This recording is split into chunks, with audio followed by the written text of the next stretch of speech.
Hello everyone, आपके अपने YouTube channel climax competitive class में आपका स्वागत है।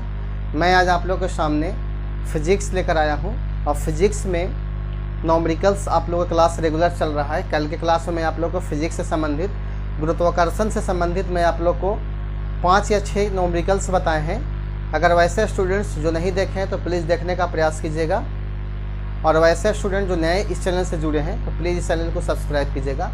आज मैं आप लोग को जो बताने जा रहा हूँ वह है आज कैपिटल जी और स्मॉल जी में क्या अंतर होता है। उसके बाद मैं आज का दूसरा क्वेश्चन जो आपका होगा कैपिटल जी और स्मॉल जी में किस प्रकार से संबंध स्थापित होते हैं, और तीसरा जो क्वेश्चन होगा कि स्मॉल जी और कैपिटल जी से किस प्रकार से क्वेश्चन पूछे जाते हैं। तो ये आज आपका 3 क्वेश्चन का आंसर इस वीडियो के सहारे आज आप लोग को देंगे।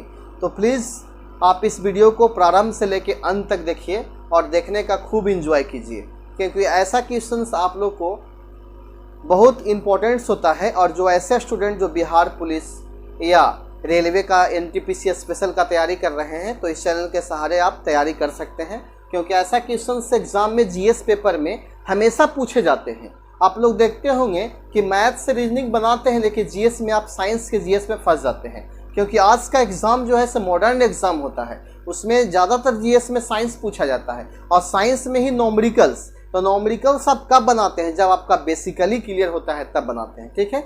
तो आज वैसा ही क्वेश्चन बताने जा रहे हैं। तो आज का पहला क्वेश्चन है जी, कैपिटल जी और स्मॉल जी में क्या अंतर है। तो सबसे पहले आप समझिए कि कैपिटल जी होता क्या है और स्मॉल जी होता क्या है। तो कल के क्लास में आप लोगों को बताए थे कि कैपिटल जी जो होता है आपका, ये आपका जो जी होता है इसको बोलते हैं हम लोग गुरुत्वाकर्षण नियतांक। गुरुत्वाकर्षण नियतांक बोलते हैं। अब इसको जो बोला जाता है गुरुत्वीय त्वरण बोला जाता है, गुरुत्वीय त्वरण। तो आपको जी और जी में समझ में आ रहा होगा कि कैपिटल जी का मतलब होता है गुरुत्वाकर्षण नियतांक और स्मॉल जी का मतलब होता है गुरुत्वीय त्वरण। तो अब आता है कैपिटल जी का मात्रक, यानी जी का मात्रक क्या होता है। तो बहुत सारे स्टूडेंट्स कंफ्यूज हो जाते हैं, जी का मात्रक रटते रटते परेशान हो जाते हैं। बहुत सारे रट जाते हैं न्यूटन मीटर स्क्वायर पर किलोग्राम स्क्वायर, ये आपका सही मात्रक है। लेकिन अगर आप रटे हुए होंगे तो आपको याद होगा, अगर नहीं रटे होंगे तो आप जी का मान निकालने के लिए सीखिए कि कैपिटल जी का मान किस प्रकार से निकाला जाता है, ठीक है। तो जी का मान निकालने के लिए कल एक फार्मूला बताए थे हम, F बराबर जी m1 इंटू m2 बट्टा आर स्क्वायर। तो अगर यहाँ से आप जी का वैल्यू निकालिएगा तो आप यहाँ हो जाएगा जी बराबर F आर स्क्वायर बट्टा m1 इंटू m2। और बल का ये सही मात्रा का काम न्यूटन होता है, और दूरी r मतलब आपका दो वस्तुओं के बीच का दूरी होता है, तो दूरी का ऐसा मात्रक मीटर स्क्वायर होता है। तो आप यहाँ मीटर स्क्वायर लिख सकते हैं बट्टा, और ये m1 जो होता है मास होता है। तो आप लोग राशि पढ़े होंगे यूनिट्स में, तो आपको 2 प्रकार के राशि पढ़े होंगे, एक होता है पूरक मात्रक, एक होता है समपूरक मात्रक। तो पूरक मात्रक में आप 7 की संख्या में पढ़े होंगे, उसमें आप एक मास पढ़े होंगे, यानी द्रव्यमान का ऐसा मात्रक होता है किलोग्राम।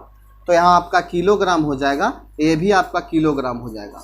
तो आपका हो जाएगा न्यूटन मीटर स्क्वायर पर किलोग्राम, किसका मात्रक हो जाएगा? जी का। तो आपको ये जी का मात्रक कंप्लीट हो गया, ठीक है।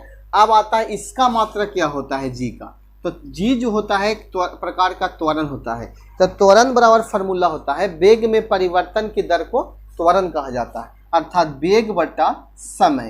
तो आप लोग सीखे होंगे कि वेग का यह मात्रक मीटर प्रति सेकेंड होता है और समय का सेकेंड होता है, तो मीटर प्रति सेकेंड स्क्वायर हो जाएगा। तो दोनों में 2 अंतर हो गया। एक अंतर कैपिटल जी का मात्रक आपका न्यूटन मीटर स्क्वायर पर किलोग्राम स्क्वायर, और एक मात्रक आपका हो जाएगा मीटर प्रति सेकेंड स्क्वायर। कहीं कहीं एग्जाम में आपको अंतर लिखने के लिए भी दे दिया जाता है, यानी डिस्क्रिप्टर के एग्जाम देते होंगे या मेंस पेपर का देते होंगे GS में, तो आपका साइंस जो है वो उसका आपका यूनिट्स में लिखने के लिए रहता है, तो लिख सकते हैं इसको आराम से आप ऐसे बनाकर, ठीक है। तो आगे आप देखिए तीसरा रूल्स में इसका अंतर क्या होता है। अब इसका आता है बीमा, यानी इसका बीमा किस प्रकार से निकालते हैं। बीमा के मतलब डायमेंशन होता है, यानी कैपिटल जी का बीमा आप किस प्रकार से निकाल सकते हैं, डायमेंशन।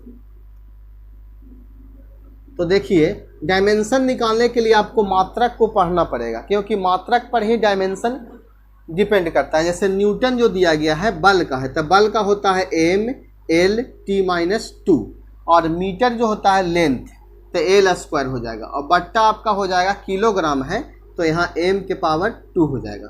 क्या किलोग्राम मास होता है, m फॉर मास, मास को m लिखा जाता है, ये m से m कैंसिल होगा, लेकिन एक m बच जाएगा, यही m ऊपर में जाएगा तो ये माइनस में चला जाएगा, और ये L² अब L, तो L⁻³ और ये T-2, यही होता है कैपिटल G का मात्रक। बहुत सारे स्टूडेंट्स रटते रटते थक जाते हैं, लेकिन याद नहीं होता है, लेकिन आज के बाद ये आप याद कर सकते हैं बहुत ही आसान तरीका से, ठीक है। अगर याद नहीं है तो आप इसको निकाल भी सकते हैं। और अब आता है इसका मात्रक क्या होता है, त्वरण का मात्रक क्या होता है। तो त्वरण का मात्रक जिस प्रकार से मीटर आपका L होता है और सेकेंड का -2 होता है, सेकेंड का T, ये आपका नीचे दिया गया है तो LT-1 होगा। अगर समीकरण पूछता है तो m⁻0, L⁻1 और T⁻²। इस प्रकार से फिजिक्स में आप कैपिटल G और स्मॉल g में अंतर ज्ञात कर सकते हैं। और कुछ लैंग्वेज भी दिया गया है, जैसे कहता है कि कैपिटल G क्या कहता है, समझिएगा कैपिटल G में क्या अंतर होता है और स्मॉल g में क्या अंतर होता है। कहता है कि कैपिटल G, इसे सार्वत्रिक गुरुत्वाकर्षण का नियतांक कहा जाता है, मैं पहले बता दिए हैं। इसका मान कभी नहीं बदलता है, इसका जो मान होता है, इसका मान कभी नहीं बदलता है, कभी नहीं बदलता है, यानी सभी जगह बराबर रहता है। यानी कैपिटल G का जो मान होता है सभी जगह बराबर रहता है। आप लोग कैपिटल G का मान को पता कर सकते हैं। G का जो मान होता है इस प्रकार से होता है 6.67 × 10⁻⁻11 न्यूटन मीटर स्क्वायर पर किलोग्राम स्क्वायर। यानी आप इस चीज़ को माइंड में रख सकते हैं, ठीक है। आप इसको माइंड में रखिएगा क्योंकि ये बहुत इंपॉर्टेंट है, ठीक है। ये क्वेश्चन को माइंड में रखिएगा क्योंकि यह पूछा जाता है एग्जाम में। यानी कैपिटल G का मान कभी नहीं बदलता है, लेकिन स्मॉल g का मान बदलता है। स्मॉल g जैसे पढ़िएगा तो कहता है इसका मान अलग अलग स्थानों पर अलग अलग होता है। जैसे आप जानते होंगे कि ध्रुव पर g का मान वैल्यू महत्तम होता है, विषुवत रेखा पर कम होता है, और पृथ्वी के केंद्र पर 0 होता है। अगर कोई व्यक्ति ध्रुव से विषुवत की रेखा की ओर जाता है तो g का मान कमते जाता है, लेकिन अगर विषुवत रेखा से ध्रुव की ओर आता है तो g का मान बढ़ते जाता है, और केंद्र पर g का मान 0 हो जाता है। यानी स्मॉल g का जो होता है, जो अलग अलग स्थान पे उसका वैल्यू अलग अलग होता है, लेकिन कैपिटल G का वैल्यू सभी जगह पर सेम होता है। और कितना होता है, तो 6.67 × 10⁻⁻11 न्यूटन मीटर स्क्वायर पर किलोग्राम स्क्वायर, ठीक है। ये दो पॉइंट्स आप, पहला क्वेश्चन का आंसर आपका समाप्त होता है, यानी कैपिटल G और स्मॉल g का अंतर आपका क्लियर हो जाता है, ठीक है। अगला जो दूसरा क्वेश्चन आज का था वह क्वेश्चन किस प्रकार से था, कैपिटल G और स्मॉल g में संबंध है। यानी दूसरा क्वेश्चन जो आपका था कैपिटल G और स्मॉल g में संबंध है, यानी किस प्रकार से इसको आप संबंध स्थापित कर सकते हैं कैपिटल G और स्मॉल g में। तो देखिए, कहता है कि यदि किसी ग्रह का द्रव्यमान m हो, कहता है कि यदि किसी ग्रह का द्रव्यमान, यानी द्रव्यमान के मतलब मास, द्रव्यमान m हो और उस ग्रह की त्रिज्या r हो, और उस ग्रह की त्रिज्या r हो। जैसे पृथ्वी से क्वेश्चन पूछा जाता है r हो, तो इस ग्रह की सतह पर गुरुत्वीय त्वरण का मान, तो इस ग्रह की सतह पर गुरुत्वीय त्वरण का मान जो होता है gm/r² होता है, gm/r² होता है। तो g और g में आपका संबंध स्थापित हो गया, जहां आपका जो स्मॉल g है सो गुरुत्वीय त्वरण है, और कैपिटल G जो है आपका गुरुत्वाकर्षण नियतांक है। इसका वैल्यू आप माइंड में रखे होंगे। m जो आपका है ग्रह का द्रव्यमान है, और r जो है से ग्रह की त्रिज्या है, ठीक है। तो ये दो में आपका संबंध स्थापित कर सकते हैं। आपसे एग्जाम में एक क्वेश्चन पूछा जाता है, कहता है कि गुरुत्वीय त्वरण का मान फेंके गए वस्तु के द्रव्यमान पर निर्भर नहीं करता है। तो ये पॉइंट को आप माइंड में रखिएगा कि यानी g का मान जो होता है से m पर डिपेंड नहीं करता है, ठीक है। यानी कहने का मतलब है कि अगर किसी वस्तु को अगर ऊपर की ओर फेंक रहे हैं तो कहता है कि कितना, अगर 10 किलो का रहे या 5 किलो का रहे, उस पर डिपेंड स्मॉल जी नहीं करता है, ठीक है। यानी गुरुत्वीय त्वरण का मान फेंकेंगे वस्तु के द्रव्यमान पर डिपेंड नहीं करता है, यानी जी और एम आपस में फ्री रहता है, वो कोई डिपेंड नहीं करता है। एक क्वेश्चन कल के वीडियो में बताए थे कि जी के प्रतिशत में बदलाव, जी के मान में प्रतिशत बदलाव बराबर, कल क्वेश्चन हम बताए थे कि यानी r का घात अगुने r में प्रतिशत बदलाव। तो ये टॉपिक से मैं ये फार्मूला से कल आपको एक एग्जांपल ही बताए थे और ये एग्जांपल बहुत इंपॉर्टेंट है। सो प्लीज ये कल का क्लास सब जरूर देखिएगा, ये क्वेश्चन आपको मिल जाएगा, ठीक है।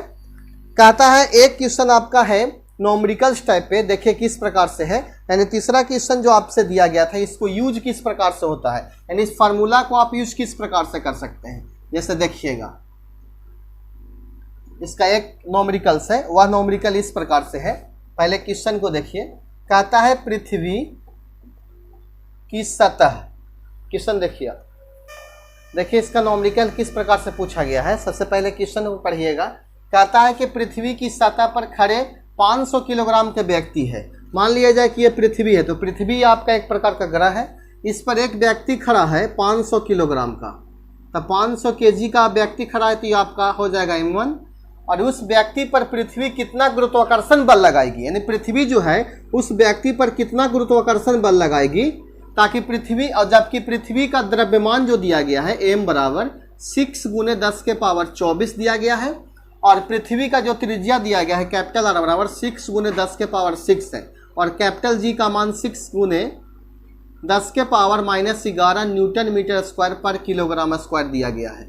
यानी जो पृथ्वी, जैसे मान लिया जाए कि हम अगर पृथ्वी पर खड़े हैं, मेरा वेट 50 केजी है, तो अगर तो पृथ्वी मेरे पर कितना गुरुत्वाकर्षण बल लगाएगी, ताकि पृथ्वी का त्रिज्या दिया गया है, द्रव्यमान दिया गया है और कैपिटल जी का मान दिया गया है।